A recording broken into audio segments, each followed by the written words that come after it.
Good morning. For those who don't know me, I am Rabbi Shana Nair, and I am from suburban Temple Kol Ami, where Doris's family were founding members and where her father was the first president.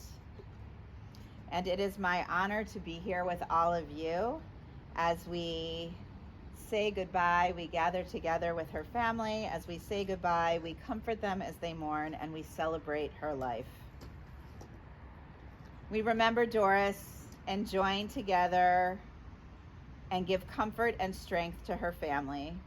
Mourning is a time filled with emotions and memories, both bitter and sweet. We begin the service with the recitation of prayers and psalms and readings, thus linking Doris's life with the millennial-old tradition of the people of Israel and the eternity of God. We will begin with the 23rd Psalm. God is my shepherd, I shall not want. God makes me lie down in green pastures, leads me beside still waters, and restores my soul. You lead me in right paths for the sake of your name. Even when I walk in the valley of the shadow of death, I shall fear no evil, for you are with me. Your rod and your staff, they comfort me. You have set a table before me in the presence of my enemies. You have anointed my head with oil. My cup overflows. Surely goodness and mercy shall follow me all the days of my life, and I shall dwell in the house of God forever. It is a fearful thing to love what death can touch. A fearful thing to love, hope, dream, to be and owe to lose. A thing for fools this, and a holy thing to love. For your love has lived in me, your laugh once lifted me, your word was gift to me. To remember brings a painful joy. 'Tis a human thing, love, a holy thing to love what death has touched. This next reading is by Hannah Senish, who was a paratrooper who actually escaped Nazi Germany only to die going back in to save others. And I chose it because she was ahead of her time in the same way you described your mom as being ahead of her time in so many ways. She wrote the following poem. There are stars up above, so far away, we only see their light, long, long after the star itself is gone. And so it is with the people that we loved. Their memories keep shining ever brightly, though their time with us is done. But the star that lights up the darkest night, these are the lights that guide us. As we live our days, these are the ways we remember. And one of the greatest ways we can honor those we love is through the act of hesped, of eulogy. And all three of Doris's children are going to eulogize her. We're going to begin with her eldest, Jim.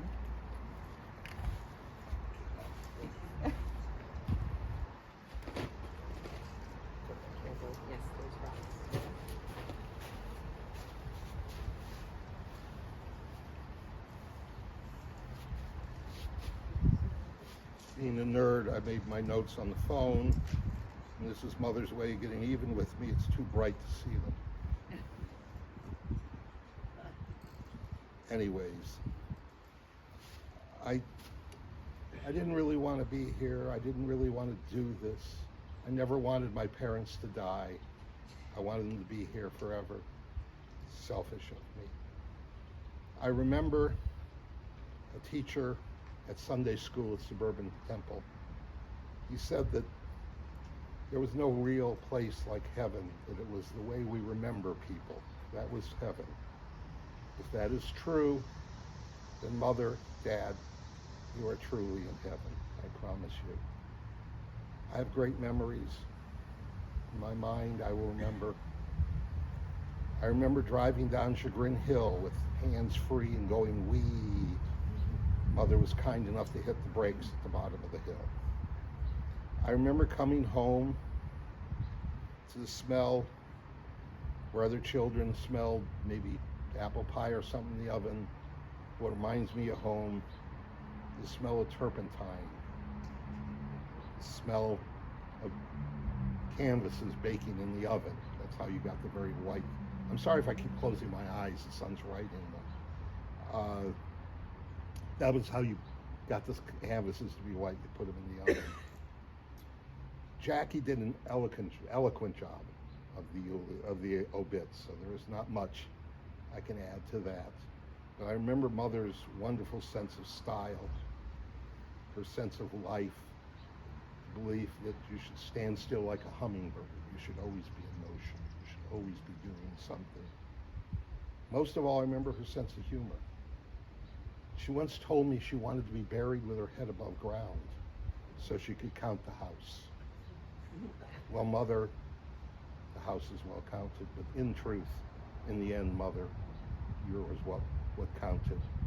Thank you for all the gifts you gave me. Thank you.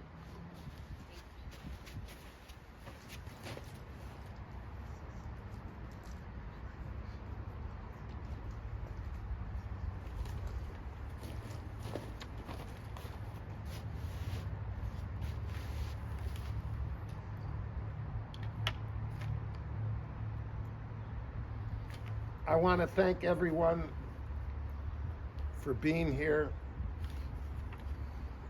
It really means a lot for honoring Doris and supporting me and my family. Especially want to thank my wife, Sharon, whose mother at the same time is undergoing very serious medical issues.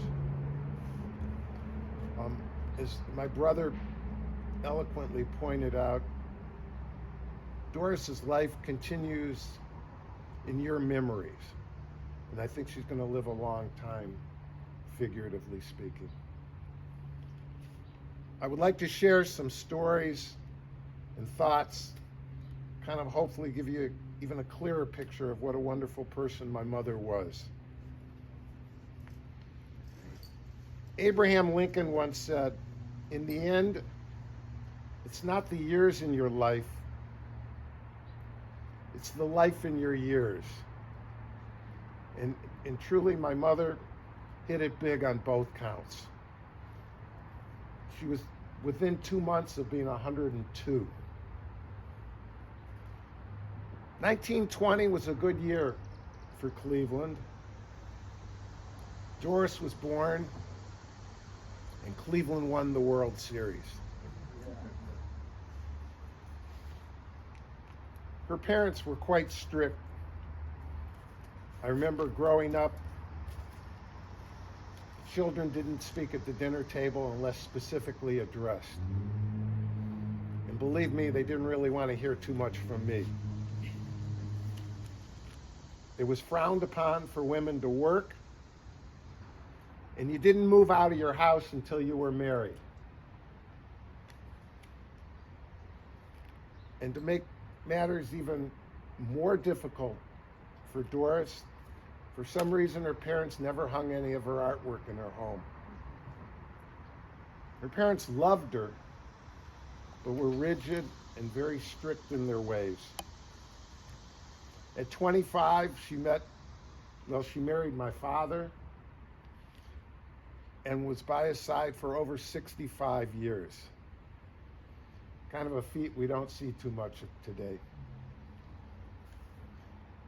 She would repeatedly tell me, over and over again, when the dust settles and the distractions of life are gone, it's only family and friends that matter. She really valued life. When she was about 97, I remember talking to her and telling her that I took my daughter to see the opera Aida. Well, as some of you know, this is one of the most beautiful operas ever composed, produced. It's this love story about a Princess Aida and her lover, Ramadeus. The final duet trust me, everybody in the audience is crying. Ramadeus, the general, is sentenced to die in a cave. And his lover, Princess Aida, the day before, sneaks into the cave so that she can spend her final moments with her lover. And I told my mother, she's 97, and my mother said, I remember seeing the opera when I was 16, and I was angry at the end. And I looked at my mother like she was crazy. And she said, I wanted her, the